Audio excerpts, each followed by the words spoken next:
know What's what up? happens? Andy, you know what happens. It's me and you together. Chaos always ensues, and then it's smooth rocking and sailing from there.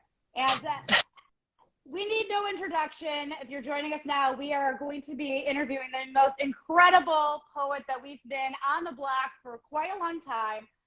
Andy, why don't you go ahead and introduce our amazing guest? Yes, Lois Sterling is our guest.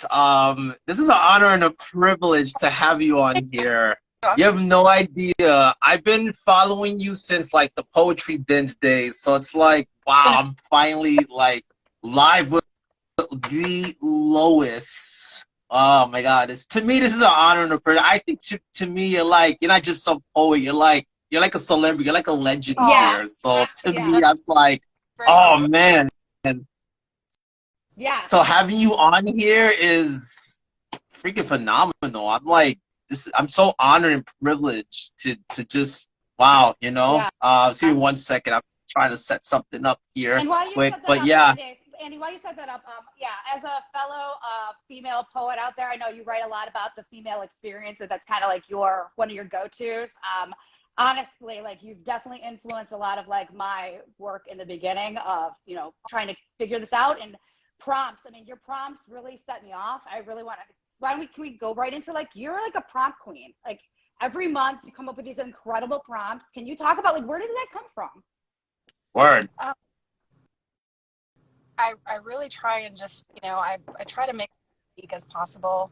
I've been writing since I was about 10. So I try to kind of pull from, just imagery wise to try and make them as visually stimulating as possible. But just, and I have a stockpile of phrases that I've come up with and thought of that I just have written down and in my notes app, and I try. What's your go-to phrase that, that's a Lois phrase right there? Oh gosh.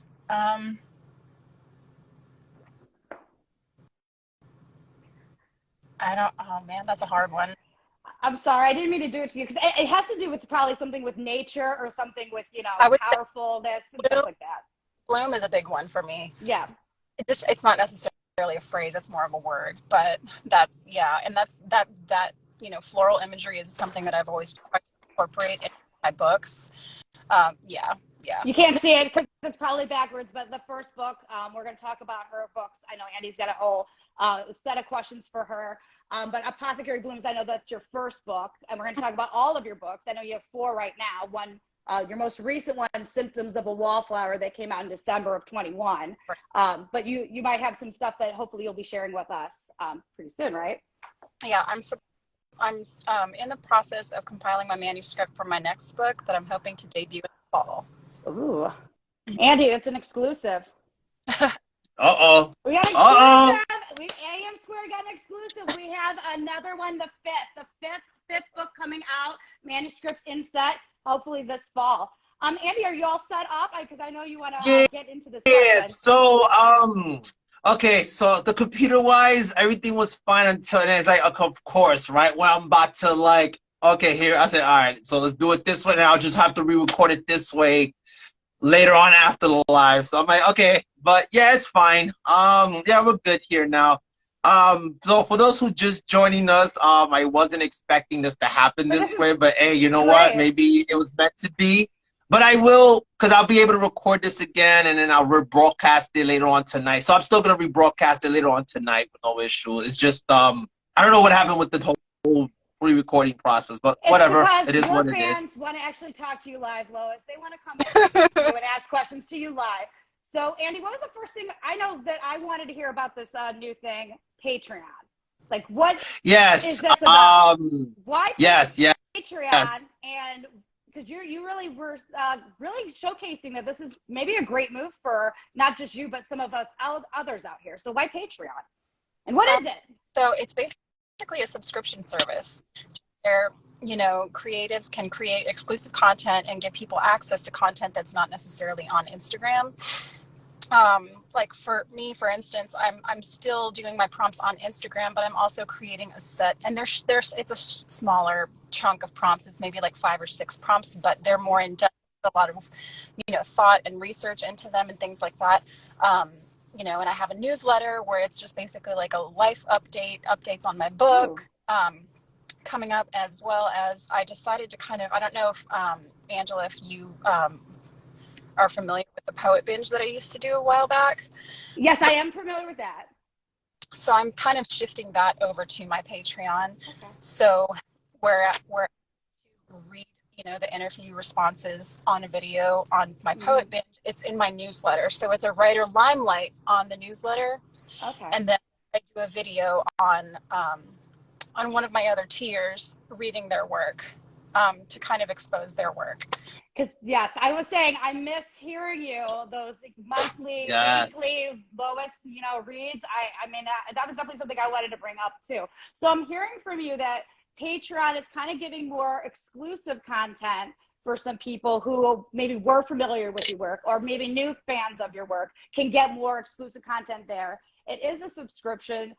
Why would someone, because again, I'm coming at it from completely ignorance. Like I've heard of Patreon, I've heard of some people say move over to Patreon. You're saying this is actually a benefit for all of us community wise, because if we are going to that subscription area, perhaps we're going to generate more connection, community, or validation, or legitimacy. That as well as, you know, something that I really want to do, and I would have to be on Patreon for a while because the tiers that I have are, you know, $3, $5, and $10 a month. In the future I would like to host my own poetry retreat that's for moms. That's just kind of a goal of mine, is to be able to fully fund, you know, a poetry retreat for moms that kind of need a getaway, but also to, you know, kind of help me along in other creative things that I want to do. But it's just another form of support on top of my books and things like that. But it's also, I wanted to, you know, kind of shift my writing creative side and do more visual creativity, you know, with putting things together like my newsletter and stuff like that, because it's something I really enjoy.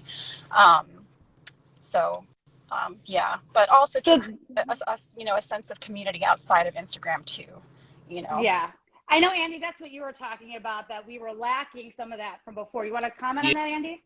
No. So I've spoke to some of the people already. I started, you know, even though the podcast, even though I like some of the episodes I do live here, and I put the audio on the podcast, but I have been expanding to YouTube, where I already have the rebranded version of this podcast on YouTube already. Like, obviously, when this is done, I'll have that up there too. I found a way to broadcast this live on YouTube as well now. So I'm just like experimenting with stuff, but it's just all about putting our words out there in a way that's never been done before. And I feel like for a long time, the art, the authenticity behind it has been lost for so long, and I want to help restore that. Where like when we was doing the live with Arthur last week, it was just phenomenal because it was different, it was intimate, and it was so amazing. And to me, I just feel like we need to get back to the beauty of our words. I feel like nowadays everything, you go everywhere, everything's all like, you know, dancing and flashing and all this other stuff. But I'm like, what about poetry? What about art? Because I feel like it's very underrated. If I could do stuff even outside of Instagram, that, yeah, this is part of it, but there's also YouTube, there's these podcast platforms I could submit to, then hey, you know, and that's really what it is, you know.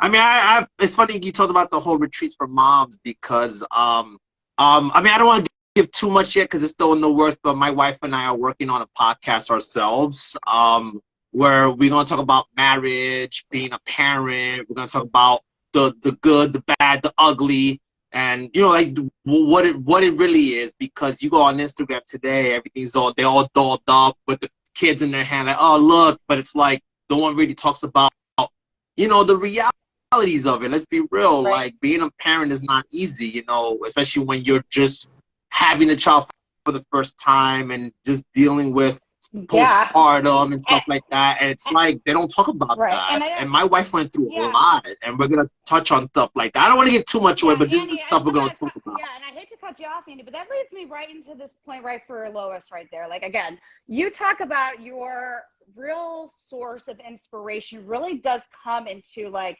your own personal experience with your family and stuff like that.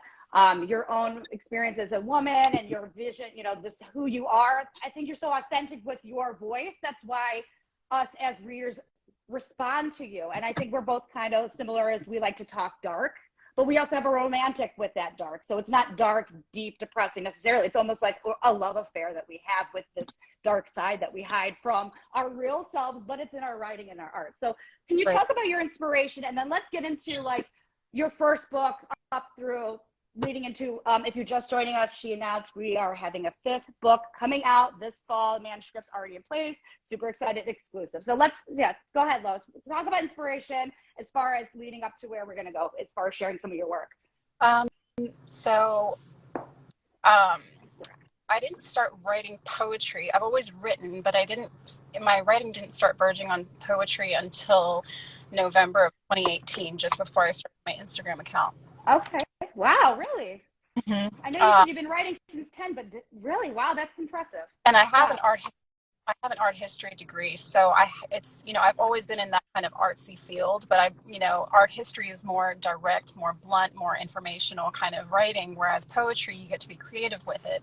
And we had experienced a child loss just before Thanksgiving in 2018, and I was just trying to kind of bleed it all out.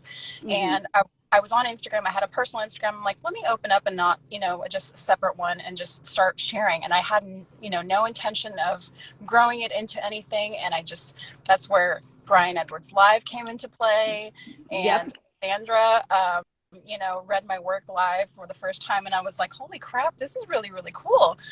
So it kind of just snowballed from there. And, I write about my family. I write about my husband, about, my overall appreciation of nature. It's kind of just a mishmash of different things. So let's talk about this first book, Apothecary Bloom, which Lois has been so gracious. She's going to let me read a little bit from there. But because this came out November 18th, 2019. So this is talking about right when you first started. It sounds like there might be some of this thing that we want to express here. If you haven't checked out Apothecary Bloom, you still can through her webpage, and you can get it on I almost said Amsterdam. That's not even a thing. Amazon. But in this book, you have it in 3 kind of periods or sections in this book. Rose-colored glasses, When Petals Falter, and Root Rot. How did you construct this book? Because we're going to go into each of your books. So I was trying to replicate the life cycle of a rose. From blooming to kind of wilting to death. And so, I tried to, organize those chapters into kind of, more lighthearted poetry to kind of in between, and then dark poetry, kind of, mirror the life cycle of a rose. But it was a compilation of a lot of my work from when I first started my account leading up until the point when I published. It's. So this was like your first book. Were you kind of like, wow, when it first came out, with how incredible like it was received and stuff like that? Because I mean, the community really responds to you. So like when that first came out, like that's probably a moment of pride. Like your whole family probably was like, wow. Because again, I don't have anything that I can tangibly touch of my work. Like, we can touch this. We can purchase that. I mean, again, we're not here for the money. We're here for the work and the artwork.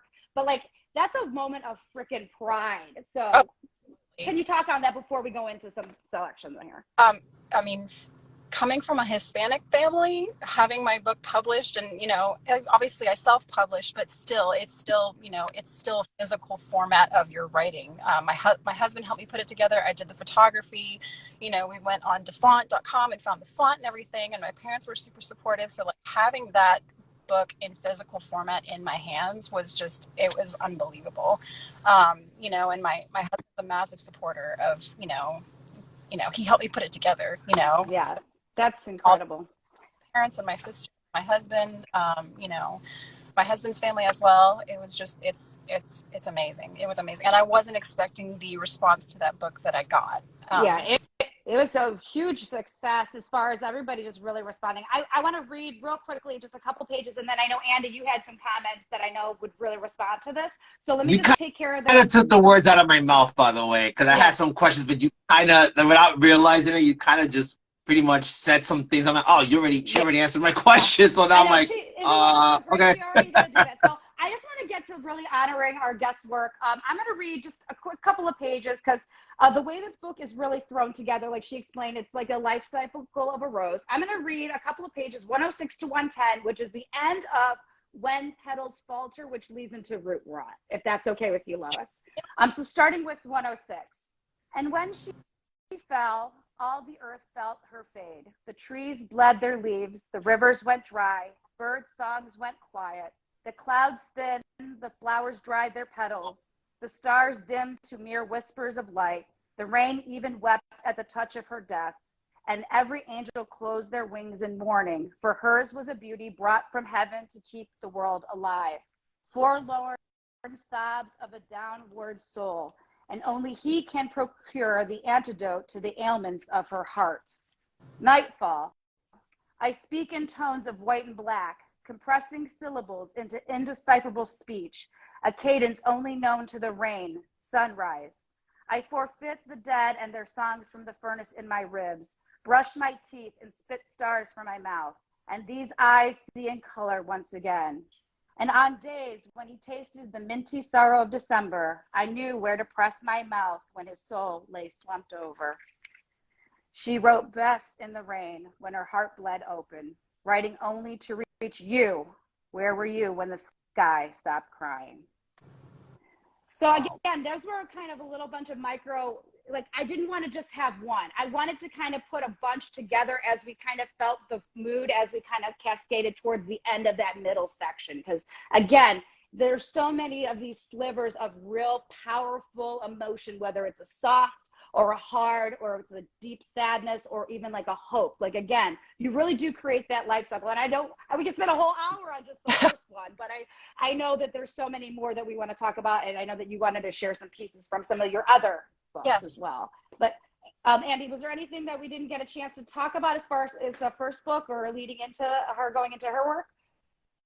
No, it's like I said, you pretty much took the words out of my mouth. I'm really speechless right now because, again, it's like what you said, like it's like I told you, and I've said it in every live I've done, like the way you write, it's not like, okay, I feel sad. No, like you're describing what the sadness feels like. You describing, like, detail, but you use words that a lot of people, let's say certain people wouldn't typically use, and I love that about you. And it's just like, whoa, like it's like the way you just broke that down, Angela, was just, it just made sense, you know. So again, it's like you took over this interview, so I'm like, I don't know what to say because Angela's just. You're driving, I'm navigating, and we're honoring our guest here. So let's go in. So I know you had some stuff that you wanted to read specifically, but your next book comes out May 27th, 2020. That's kind of like, Andy, I know this is kind of like your topic du jour of like that after COVID, in the middle of COVID moment. Because again, March is really where it hits us here in the United States. May, we're kind of like feeling like we may be coming out of it. I know your poetry has nothing to necessarily do with that, but again, you're putting out a second book, a second tangible thing. Your family's surrounding you. Exhale the Flora.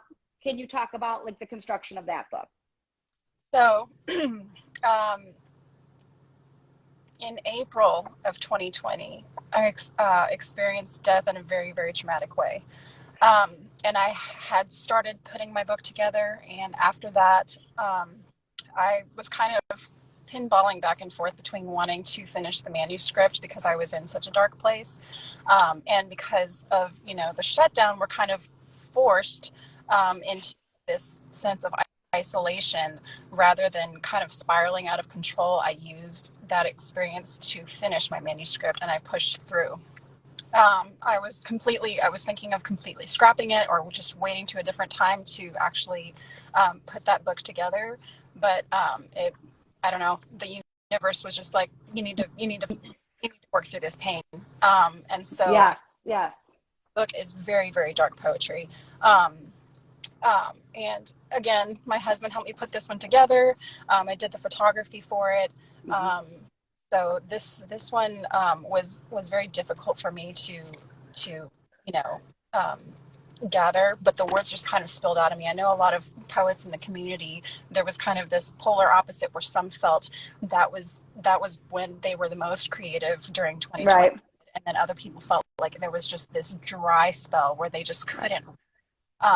That's when I had to step out. I had to step away for a while. Like my whole family, we had to pull out because there was some stuff just not happening really well at the time. So yeah, it was messed up, Lois. It was messed up, you know. Yeah. But do you feel like this is almost the most rewarding though, because it was so painful, but you made it through, that now you can honor that. You can honor that difficult time with some sort of success. Do you feel like you almost have like this, even though it was so, I almost threw it out. Now you must love it even more because of that. Out of my, my 4 books that I have so far, I would say this one and Where Petals Perish are the ones that I am the most proud of. This one, wonderful. Because it was for me to put out there, and I know a lot of the words, I know without knowing exactly what happened, people might not necessarily understand it to its full potential, but it was still important for me to get it out. And it, yeah, I love this book. I think this one's my favorite cover. I love this cover because my favorite. It's beautiful. Yeah. I love purple. We had these little weeds growing in our backyard, and I was like, I'm just gonna, yeah. Yeah. In case there are people who may have joined us, I'm kind of doing a tea theme for our Lois, because I know she loves it, like a tea party kind of a theme. But are you going to share something from this book, Lois? Is this something you're going to share? Okay, let's go ahead and hear this. I'm only reading one, but it's on page 59. Page 59. Mm-hmm. Little crimson box, tinged with sable bones, housing dusty trinkets from tiny black hearts. Unfairly neglected on a shelf with vintage books, sister to careworn vinyls and lipstick-smeared letters. Decaying Polaroids of cobweb kisses reflecting the husk of young souls. 2 ghosts writing in the guise of happy endings. Bloated hearts overwatering the spines of roasted blooms. Starry dark dreams of hearts on strings. Dates and shows and rings and remembrances of all the times we fell. That secret season of sprawled heartbeats sleeping in her little crimson casket. Wow. I need a second. Andy, I need you to go first. You're going to have to go first because I need a minute here. No, wow. Wow. So, okay, wow. Like, you really damn. I heard a Lois word. It was bloom. I heard a bloom. Y'all are gonna laugh though. So, okay, walk me through the process of the time you took that pen and started writing this piece. Walk me through that process. I'm curious to know where your mind was at when you recorded this. I mean, when you wrote this piece. So, for one of our anniversaries, or it was a special occasion. I can't remember if it was for an anniversary or if it was for my husband's birthday. I want to say it was for an anniversary. I made a memory box for my husband, and I was at Walmart in the arts and crafts section, and there was this little wooden box that could spin. And so one year and I went to Dragon Con, and we dressed as a nerdy version of Harley Quinn and Joker. And so I red and black, and it's a memory box, and it has our pictures on each side of it. It's almost like a cube, but it spins. And then inside we have random things from all of these years that we've been together. And so it's basically a description of that memory box, but it's written in dark, I don't know if you can see. No, it's so backwards. I want to see the picture of that. You guys, that thing's like just an amazing picture of the two of you guys. Just probably so happy in that picture. Just in your element, so to speak, But I love your imagery in that, especially again that romanticism with the macabre. Again, I think we have a lot of us do have a similar affinity towards botany and biology, where there is beauty in death, and death is necessary, and death really does bring new life. And I think we believe in those cycles, and I think I see a lot of those naturalistic cycles throughout a lot of your work from our first book as we go on to after that. So Andy, any other thoughts on No, no, I'll just say, extracurricular? you pretty much nipped it in the bud, but Nipped it pretty much in is the what bud. about death. I heard what you did there, nipped it in the bud. That was a pun on botany. I like that, Andy. You're smart. I know you're smart, man. He's always smart, but that was good, Andy. No, so as far as death, yes, it makes sense. I feel like for me, I like, especially, I'll use my dad as an example because this is just a perfect example for me. Like I feel like I learn a lot more about myself and my dad's life after he passed away rather than he was alive. So you said something earlier about being in a Hispanic household. I don't know if the experience was the same. I know I would like to think maybe it was similar, but I know with me growing up with 1950s Puerto Ricans, they silent generation, they didn't really talk much about like what we're talking about, like mental health or depression. So it was one of those things like my emotions, my how I felt about things was not really allowed. It was just forbidden to talk about. And it's interesting that after my father passed away, because he was actually the reason I started writing poetry as well. I used to always see him in his room writing, even though I didn't really read Spanish like that. But one day I just stumbled around his stuff because my mom had got moved on to like another 1-bedroom apartment, because in public housing, like if you have a 2-bedroom, someone dies or whatever the reason is, then they move you to another, they transfer you to a 1-bedroom. And I'm helping my mom move out of the old apartment to the new apartment, and I'm looking at my father's piece I'd never actually read. And it's funny because I could read something in Spanish, but like to actually say it out loud, I can't. It's weird, but in my mind I could read along with it. And I was telling Arthur this too in the live, like I didn't realize how much hurt my father had. How much mental health crap my father went through, but because he never talked about it, it's like after he passed away, that's when I learned more about him. I'm like, wait, it's very similar, but I'm just like, why couldn't he not talk to, like, I understand he came from a time, but it's just like, this is stuff like I would have loved to understand. You know what I'm saying? It's funny how it's after the death, that's when you learn more about a person or about a thing, and it's crazy. I mean, I don't know. What do you think about that? Did I kind of go all over the place? If I did, I'm sorry. Lois, you share a similar heritage as well. Like, did you have similar experiences, or what is your relationship with the Spanish language, if you have a relationship with it? Because my family, I'm not personally, but I have siblings that are half Colombian, and I wish I had a connection to that side of that family, even though it's not a part of me, like bloodline wise. I wish I had that. So I don't know if you wanted to speak on that at all, or. Well, as far as the language, my Spanish is horrible. When my parents came to the States, they were trying to learn English. And so my dad makes a joke that he learned English by watching Three's Company when they moved to the U.S. But my parents wore the hearts on their sleeves. So they, as far as emotions and things like that, they have never been closed off. And just because my family has, struggled through, mental health issues, there have been a lot of hospitalizations and things of that nature. In that atmosphere, you're kind of forced to talk about your emotions. And so all of us, with the exception of my mother, have all been to rehab. And so we're very used to talking to anybody about our experiences, and that's powerful. That's important, because a lot of people need to hear that, because a lot of us are suffering, and we don't know that that's really a viable option for us, and we might need to take that option as going into a place like that. And that's okay. So I thank you for sharing that. Yeah. No, yeah, word. So much respect for you for that, because it's like you said, that's awesome that you were able to have that. Where, like, say, someone like myself didn't really have that growing up like that. I think it comes to show, okay, yeah, again, see, but now we can honestly say, yeah, not, like I don't want to, how do I say this without sounding weird? But when it comes to Hispanic culture, it's good to know, okay, so that's not all Hispanic culture that's like that. That's good to know that, because I wasn't 100% sure. Because it seems like every Hispanic I've come across, it was a similar upbringing in that, shush thing. And the fact that you said what you said, I was like, oh, okay, that's good to know that, okay, you guys are a little bit more open. That's good, because I think people need to know that.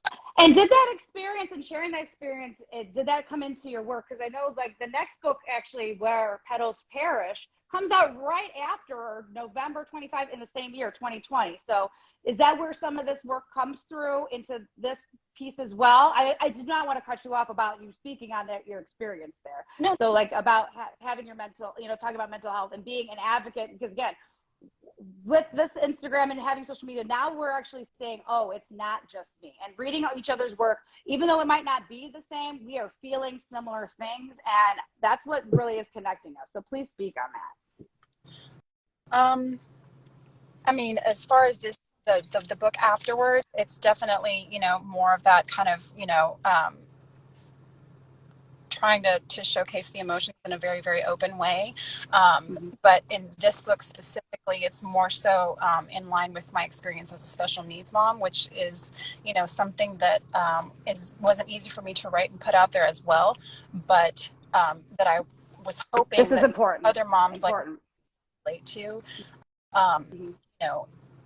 because and it was in the same year of 2020, I had to do digital learning. And so trying to navigate my daughter's education in the midst of COVID, with, I don't want to say little help, but it was. Can you talk on that? Can you please talk? Because I was on the other side of that. I'm an intervention specialist at the high school level in my real life where I worked. And it was very difficult because my students sometimes couldn't actually get on the computer. Right. And I couldn't get to them at all. So please, can you talk about that on your side? Because your child is younger. So it was all almost on your shoulders. I went through a deep depression during that time as an educator and as a mom of teenage daughters at the time. So please talk on that, because especially since that book is reflective of that. Oh. Andy, go ahead. No, I was gonna say, no, you guys are just really hitting home for me, because during because the shutdown for me, I don't know, I think everybody had a different day, but March 20th, it's funny because it's about to be tomorrow 20th. That's when the shutdown happened for me. And I feel like when it came to children, that was because my son was born a year before, and it seemed like every child around that time had a lot of speech delays, because my son has ASD, and it was just a struggle because there was no school, there was no nothing, there was no interaction with kids, all the parks were closed. Like when I went to go see my mom one time, going through Times Square, I never saw Times Square so empty in my life. God, one of our wedding photographer took a photograph of the city of Atlanta with the shutdown, and it was terrifying. It looked like I don't know if y'all have seen The Walking Dead. Yeah. Writing on comic books are way better. Exactly like that. It was haunting. So I know exactly.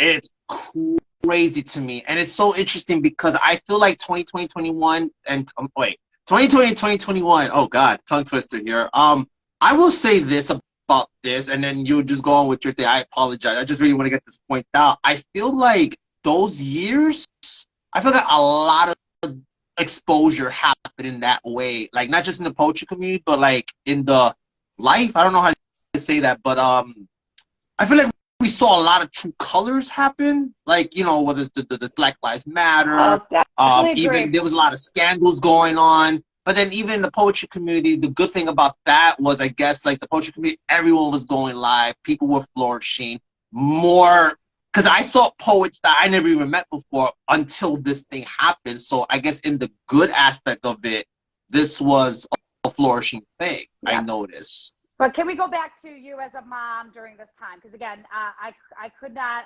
imagine how difficult that was for you. So, at the time, my little girl was in preschool. She got her diagnosis when she was 17 and a half months old, which is very, very early. And so, we had pulled her out because something happened that was concerning to us. So we were kind of trying to figure out what was going on. And you had to do what's best for her. Yeah, her speech was very limited, and so something happened. We pulled her out, and then we put her back in, and then COVID happened, and so she was in a self-contained classroom with other autistic children like herself, and so when it was fully digital, there were only 2 other girls in that setting, and we were meeting every day for like 20-minute sessions, and so she was having OT at the time. And she had massive struggles with fine motor skills, anything having to do with handwriting, cutting, like that. That was very difficult. And, because they weren't seeing her physically in the classroom, they couldn't see how limited progressing. Yeah. And so it was just very difficult to navigate those class meetings because her attention span, she couldn't sit. She just couldn't. And you can't, and Mm. it's so, and I mean, I can't speak for a child at all, but that's not a classroom. And if you're not used to school itself, you're in your own home. That is not a place where I need to sit or I need to do that. I'm at home where I play, or I get to be with mom, or I get to be with my brother, you know, and stuff like that. So Oh it's yeah. very difficult, especially, again, we're talking with a student who has differences in getting to where we need to be. So we have to figure out what's that navigation that's going to get your child to, you know, where we want the best opportunities. And it's very difficult when you can't be face to face. So you had to be the advocate at the time. Right. And Yeah. something that I tried to scream at her education team, which I don't think they fully understood, even though it was a special needs teacher, was that I said, you have to understand that there's the sensory input of distance learning is so different than what you get in a classroom, because you have the other kiddos that are talking through the screen, and the teacher trying to talk, they're not their mics and things like that, and then the sounds in the home, the lights, and all of this that she process to try and focus during those classes. Right. Awful for her. It was so difficult. It really, I could not imagine, again, because you're also talking preschool age too. So this is brand new to the whole experience. Like I had a friend who her son was in kindergarten during this time. And again, how do you understand what school is when that is your first experience with school? Wow. And again, I struggled with it. But as far as like, I know we wanted to share some more work of yours before. I know were you going to share? I just wanted to. On this? Oh, yeah, go ahead, Andy. No, I'm sorry. No, I just wanted to say everything again. You guys are really hitting home for me. I know, because my son did do early intervention, and it was around that time. But everything you just said, that's exactly the frustration my wife had, because it was the whole, okay, have him do this, have him do that, but it's like, it's because you're not like the setting in the classroom or in the place, rather like doing things behind like the Zoom meetings and stuff like that. It's not the same. It's so true what you said. That's why when you guys were talking about that, and I think what I enjoy about this is the fact that you're talking about it as a mother, and then Angela, you're talking about it as a teacher, as someone on the other side. So there's like I'm seeing both sides for the first time. Like, okay, I only saw it from my wife's perspective. I'm seeing it from your perspective as well. So you guys together talking about that, and then me with my experience and seeing what my wife's struggle had to go through, because my son's still speech delayed to this day. I mean, it's a lot better, but it's still that struggle, and it's like now that he's going to school, now he's on the school bus, now he's doing the thing, but it's like the behavior aspect of it. It's true, like it's hard for a child to just stand still. I mean, like, okay, hey, do that. No, it's not the same. I struggle as an adult. I struggle. Oh no, I cannot, dude, I struggle too. I'm not a normal human being. I tell people no, I don't know how to be around humans anymore. Because I was diagnosed with ADHD, and I was also diagnosed with schizotypal personality disorder. So I can't stand still for a long time. Like, even though I'm a lot better than I was maybe like 5 years ago, but still, like, to be there for like a long time, that is hard. So that's why I sympathize with my son. I'm like, okay, I get it, because I've been here before. So the difference between me and my father was, okay, my father I didn't have that guidance like that, even though he was always over my life. I had that experience. Now I can share that experience with my wife. I say, hey, babe, this is what I went through. I tell you what I remember, and hopefully this works. I'll give little things here and there, and it helps a little bit. So it's like I'm seeing it from a whole bigger circle. And again, so much respect for you guys, because I'm like, oh, snap. Andy, like, this is cut you off, but you do such a great job. You give me such great questions for our guests. So, Lois, with your daughter here, do you see things from her, though, like from that kind of fall from your genetic traits, as far as like, is she really into art and photography and follows you around when you're like outside taking photos? Does she kind of follow into that creative suits? Do you see that side of her? I'm sure she just shows. She loves music, loves to read. That's something that, you know, in the early stages when I was trying to get her to speak, I was using the PECS system. I don't know if you're familiar with that. No, but I'm sure I've seen some other things. Yeah, to try and get her to speak, but I constantly read to her, even if it wasn't necessarily sinking in right away. So she loves and she loves flowers. She loves music. She's not necessarily too much into like crafty and artsy things, but she loves to write as well. She's crazy. Well, there you go. That's on PBS Kids. She's got a crush on the craft. So she's been writing them letters and, yeah, she's drawing pictures now that she can, she's able to. She's working on that. Yeah, that's great. Yeah, but yes, there's definitely an artsy side of her for sure. Absolutely. Yeah. Of course. And I know that there is another one. You have a younger son, right? Yeah. She good in the back, being so good. How is she with him? I'm sure she's just an incredible sister. Yes. Yes. Or not quite. It took my to at first. She was like, "I wanted a sister," and I'm like, "I'm sorry, we're done." I have two girls. I've always wanted a son, but I have two girls, and I was too. We couldn't roll the dice to get another girl. No. So I understand that. Yeah, they really, really are. They really are. They love each other. I know that's because I know we're getting close to when our daughter. Wait, somebody had a question though in the comments. Oh, good. This is from Jen, your man, and it says, Lois, do you have any advice to new poets? That's a great question. This is actually a piece of advice that I read from one of the responses to the poet featuring next month on my Patreon is read different poets that you don't know about. Poet.com is a wonderful website because I could actually introduce me to a poet that I wasn't familiar with, and reading other poets on Instagram and or writing in different formats and different styles. Lately I've been trying to write more from like a very, very just real human perspective as opposed to using super, super flowery language like I have in the past. Like my past 3 books. Yes. Symptoms of a Wallflower or of a Wallflower. And I want to get that style of writing, but try to write every day, even if it's not a complete piece, even just if it's one line, something every day to kind of keep your creative juices flowing is probably the best. So let's talk about that 4th book. It's not the last book because I know we're working on the manuscript currently for a fall release. Symptoms of a Wallflower. So is this kind of a different theme here? Because we went from the apothecary bloom, which follows the life cycle of a flower and some flower language of emotion. Mm-hmm. We go into Exhale the Flora, which is a really a book that almost got scrapped because of how severe some of the situations outside of writing, dealing with that loss and dealing with some emotions. Then we go into Where the Petals Perish, where we have a real look at what it's like to not just be a mother, but to probably be a mother of, something that you didn't necessarily know what was going to happen and how to deal with these kinds of things. So then you talked about your daughter being a huge influence with that. And then we have December 11th, 2021, Symptoms of a Wallflower gets published. That's the most recent one. Tell us about that one.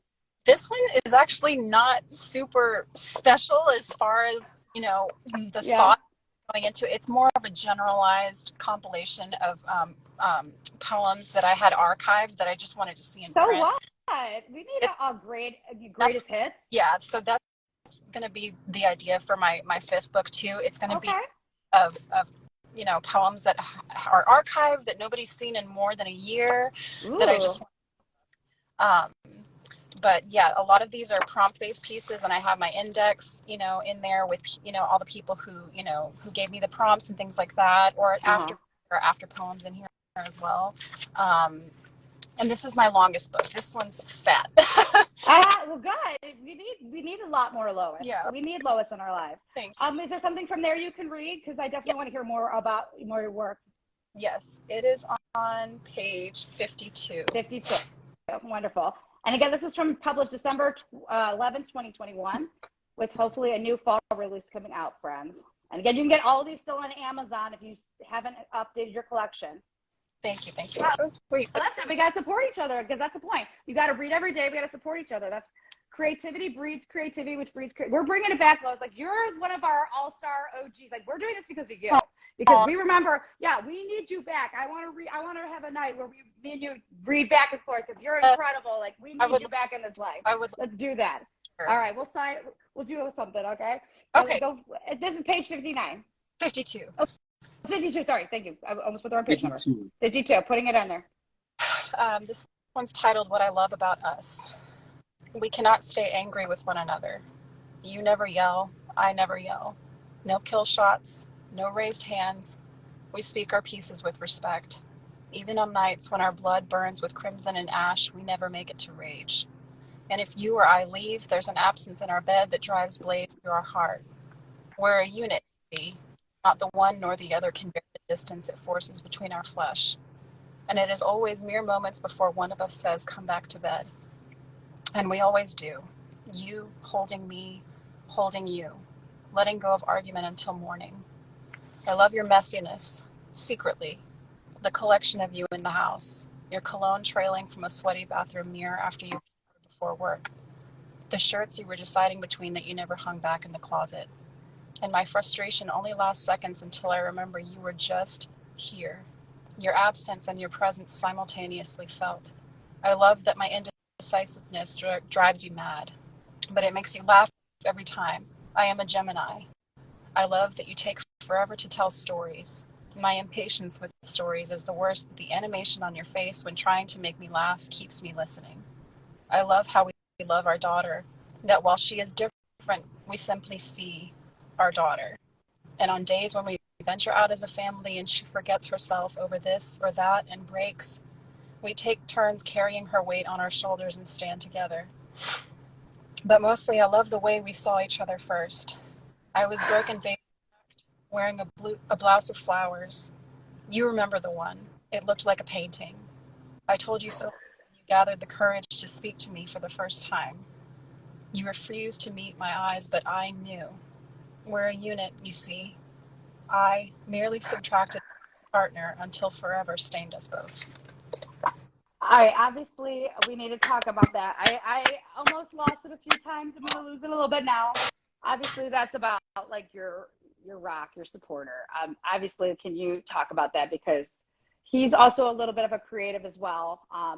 I know that times can be tough to both be almost creative and also, you know, when one person maybe is a little bit, you know, putting more tangible things together, can that disrupt things, especially when you're running a household? I know marriage is tough all the way around, but like obviously you love because of those quirks, because of those things that should irritate you, is why there's that love that's what I really felt from that. And again, I'm trying not to lose it because it's like, it's, you know how it is. Marriage is like, you know, it's all tough and stuff like that. So talk on that. Let me shut up and let you actually speak on that. We drive each other crazy. We peck at each other like chickens. But you know, we really do make it work. Because your situation is tough. It's tough. I mean, being married in general is tough. Having children is tough, but also having a lot, you know, you're dealing with loss, like recent loss, and you were not shy about sharing mental illness, because again, that's a genetic history. That is not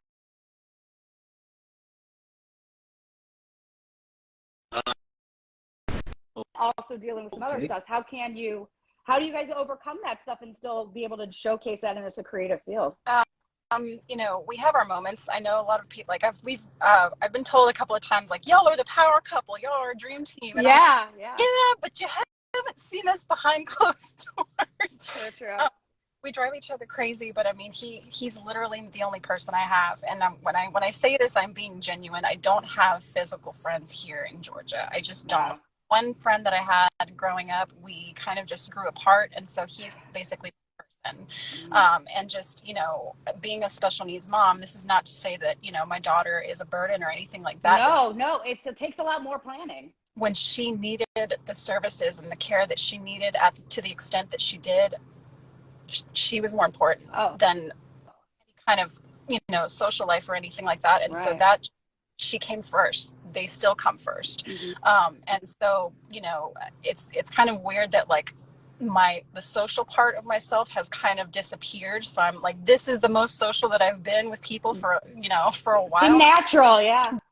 But you know, it's a road that he and I have navigated together, and that we fought for her together while still trying to, you know, being a parent is hard in the sense that trying to maintain your sense of self outside of being a mom or being a dad, you know. So you know, we definitely call each other out on our shit constantly. Him more so to me, you know, when I'm getting my head about my body image and, you know, well, that's a good thing.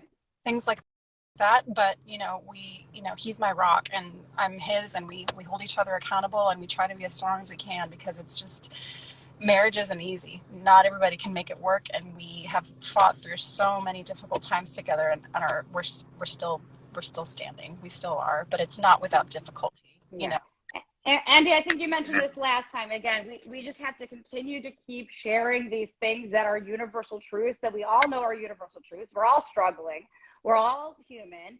And we need to stop holding that back. And again, with our art and our writing, that's how we're really showcasing that. So, like, Lois, I cannot thank you enough for being so bold and brazen. And even though it feels easy and for you to just say that what you know is true in your heart, but at times it's fucking hard to say things like that because you just don't want to face that image. Yeah, I had to go for it. What do you it definitely, everything you said was so true, because that's how it was with me and my wife too. But the good thing about me and my wife, what makes me and her good, like no matter what the circumstances are, we always communicate. Because again, my parents and we didn't really have communication like that in that way, where me and my wife, we get it. And it's like, okay, if I'm wrong, I'm wrong. If you're wrong, you're wrong. But at the end of the day, I'd be like, okay, babe, I'm sorry, you know. But it's like, I'm okay with that. And it's like you said, the social life thing, same thing with me and my wife too. Like once we got married and we had our son, and this is the only son I have. We can't even have another child. And it's just like, but this is what we got. This is what it is. Like like you said, my son comes first. Right. Everything else is secondary. Like it's like I said, same thing with me. Like this is the only socialness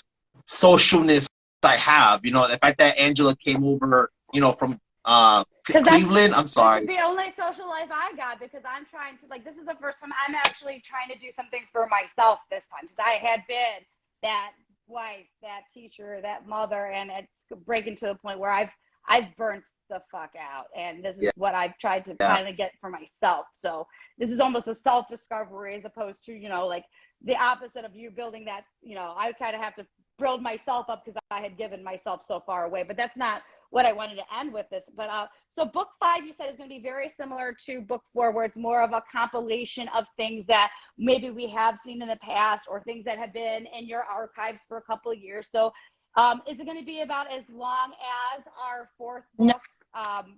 Shorter. Yeah, it's probably going to be shorter. Yeah.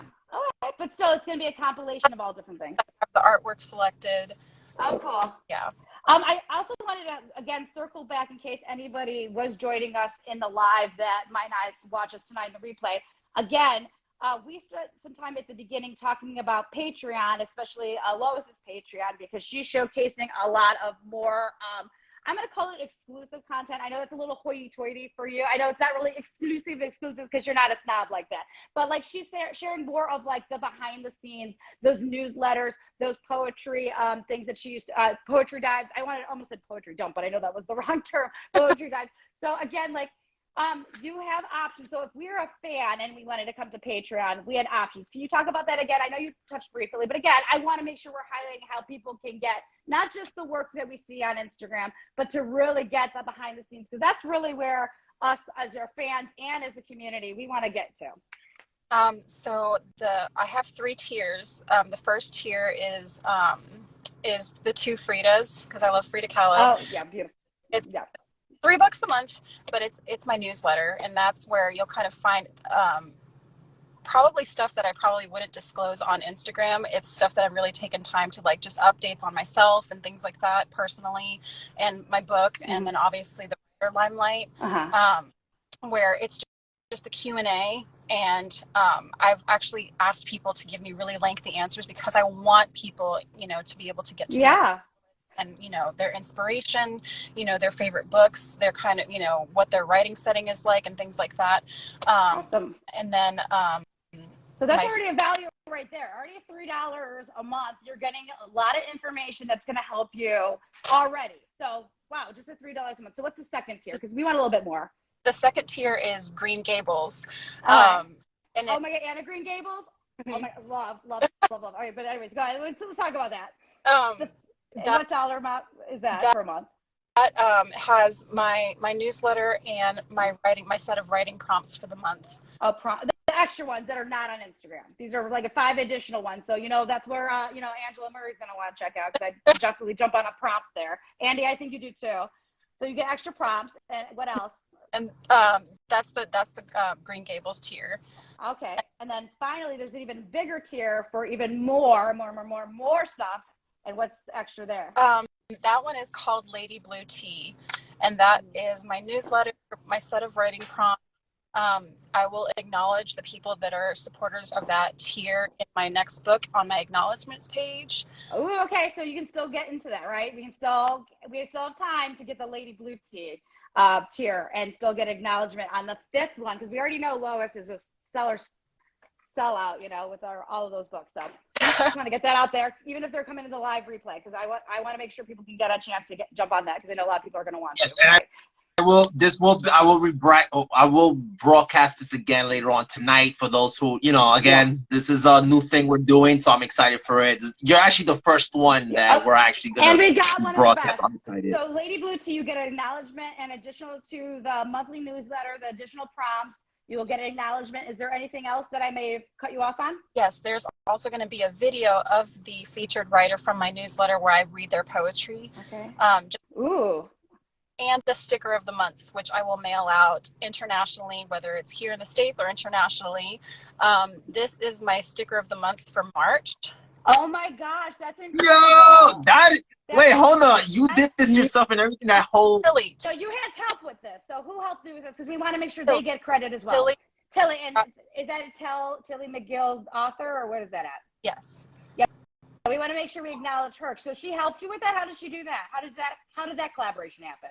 That is awesome. I asked her if she would create like a little avatar, a little mini me for my newsletter, but then I got the idea of doing a sticker of the month because I did some research on what you can offer on your Patreon as a writer, and I was just like, okay. And so I asked her if she was okay with me doing these stickers, and she said yes. And she's like, yes, of course I want to help you, because that's so great. Now she's been somebody who's a supporter of you for a long time, right? Oh, so that's wonderful that she was able to support you in that. At the beginning, for sure, yeah. Oh yeah, wonderful. And I wasn't sure if you guys are okay with me sharing my sticker of it, because they came in. Yes. My sticker roll. It's a holographic sticker. Let's see it. Oh my god. Well, it's made to. I have a pet peeve. It's reversed. That's why. Sorry. It says made of stardust and generational trauma. Oh my gosh, that's beautiful. Again, exclusive content. No, we want the exclusive content. We want to pretend we're dropping some real heat, so people need to check us out. Only on Patreon, everybody. Only on Patreon. And again, if you want acknowledgement on one of the most amazing OGs that we've seen around the block on Instagram, she's one of those amazing writers and readers. I mean, I love when because again, I would write for a Lois prompt, and she would make my words sound way better than even how I thought they even sounded in my head. So again, Johnny Cash, I'm telling you, Johnny Cash. That's my dream now, is that we're gonna have a night, me and you, poetry reading, Lois and Angela. Oh my God, I'm dreaming tonight. But we need you, and I'm so happy to showcase that. So we're hearing that Patreon is not just a benefit for Lois, because Lois is not a person that just cares about herself. No, that's never been Lois. Lois is somebody who's always been a member of the community, and Showcase is not just like, I know it's starting to fall off. It's at the end of the show. But she's always been a supporter of women. I know, it's okay. My team here. It's all right, but it's the end of the show. But she's always been supportive of a lot of people's work. So I'm so happy that we got to showcase you. I know you feel like probably like, oh gosh, the spotlight's on me, but we want to shine on you because you've been such a great person around, and I cannot thank you for one, being you, being honest, authentically you, and then of course your work has helped so many of other people, especially myself. Oh, you're gonna make it. Stop it. Come on, we do that here. No, it's the truth. Arthur cried the first time, I think. We made Arthur cry the first time, and then Arthur knows the whole thing about backwards friend. He's hilarious on that. No, but it's like I was telling you, Angela. It's people like Lois and people like Arthur, people like Stephanie Lamb Poetry, people like Brian.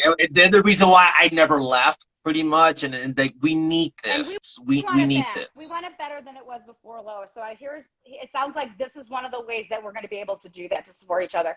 Is take a little gander over at Patreon. And then check it out for yourself. Because again, my journey this year, our journey this year, me and Andy, is we're taking this year to do all the research, and then we're going to learn from. We're going to make our own Achilles label CD, right, Andy? We're going to go to Patreon. We got Stephanie Lamb coming up, so we're going to go to Quill Keepers. Like we're going to do all the things that we've been learning about this 2023 for 2024. So. I know we still have a few more minutes. I'm going to be selfish with our time and keep every last second that we can until you got to go. Is there anything else that we didn't get a chance to showcase or share that you just want to make sure? Because again, we saw new content. We saw that April stickers are out. We saw them. They're incredible. But don't forget March. Only on Patreon, and guys. you still have time to get the March one, which was created or at least collaborated by Tilly at Tilly McGill Author. Credit to that person out there as well. So again, collaborations. What are you looking forward to the future other than what's after our 5th book, maybe? Oh gosh, I don't even know. I know. How dare I? Are we going to do more or photography, or painting, or are you running anytime soon? I know that I did a couple of half marathons. Are you doing any running anytime soon? No. Are we going to? We should get a poetry run group. I joined a gym again. Ooh, gave me an idea. Awesome. Run group. Oh man.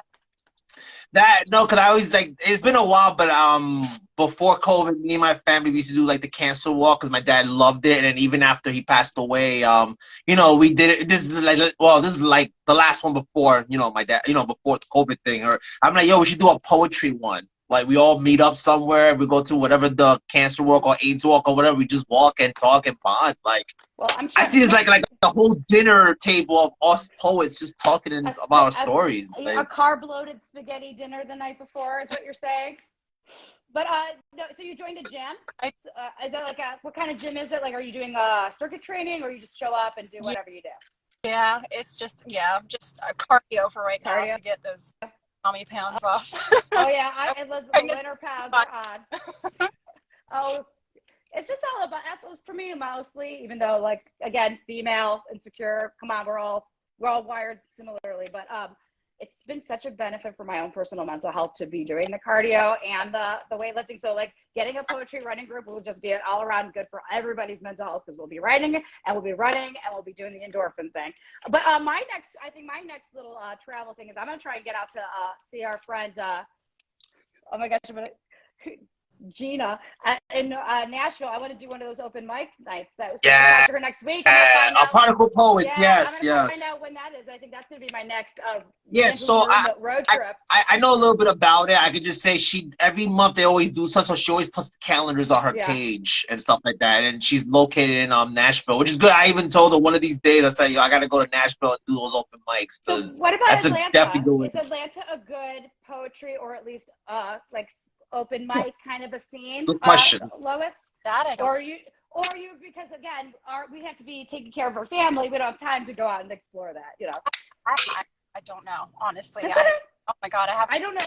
I don't leave my house, so I'm sure it is. I'm sure Atlanta is just a hub for sure, yeah. God, yes. I'm sure there's plenty of places. Is that something you would be interested in doing? Have you ever thought about doing a live read, or are you somebody that needs to be kind of in your your face? No. Like, no way. You got that personality. I can't believe that. It's just I'm surprised. On the internet than doing it in person. I would Agreed. I feel like there's a difference. I feel like there's definitely a difference. I know New York is very well known for that. I did sing on the computer one of our open mics, but I don't think I'd ever sing live in front of anybody in person. But so I definitely want to one day. I'm gonna conquer that fear. I'm gonna do that one day. I know there's the Bowery Poetry. There's New Rican Cafe, and this is all New York, of course. I be seeing these button poetries and stuff like that. I'm like, one day, that's gonna be me one day. Watch. Lois, what did you say? I think I missed what you said last. If you remember what you said. I would like to attend one for sure. Just be an audience. I think we should really combine like a live music, poetry, and comedy, or I think like that's really the live scene that we need to maybe come out with after the internet coming back together as a community. Because again, I think we want to be together in this way as far as, because again, we need to be together in a way that is positive and also cathartic and also healing.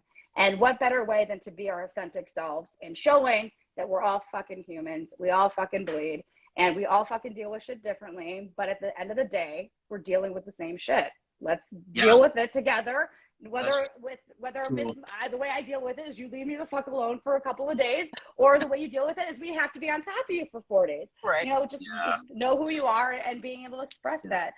Again, one thing go for it, Andy. I don't know. I'm done. Go ahead. One thing I've learned too, like we could have this, we could be at the same event but experience it differently, if that makes sense. Like we can have the same. Let's say if something happens, we could be the same place at the same time, but our experiences is different. Yeah, That makes sense. Yeah, I think I mentioned it, like with the three of us were in a room, I think when we were talking maybe with Arthur, we could all see the same freaking thing, but because of our perspective. But the experience is different. How you understand it is different. Exactly. But it's relatable because we were both there. I don't know if that makes sense. But we also have to understand that your experience is exactly the same for you as it was for me. Even though it was not the same experience, your experience is just as true, right? As same as mine. Right. That's where we struggle. We all say, yeah, people can have different beliefs, but we really don't accept different beliefs and allow them to happen. And it sucks that it's like that. But again, we're human. We're human. But again, that's why we need to come together. I saw this thing online. It's like a number 6 or something, or number 9, but there was somebody standing in front of one side of the number and the other side of the number, and it said, just because we're how it goes. Yeah. The section. I think because Lois is looking for her little one. Lois, I don't want you to have to like bye. So why don't you say your last few things as far as saying goodbye and wrapping things up. Thank you guys so much for doing this. We need a part 2. We need a part 2. Yes. It was an honor, seriously, and I'm glad I said yes to do this. It was wonderful.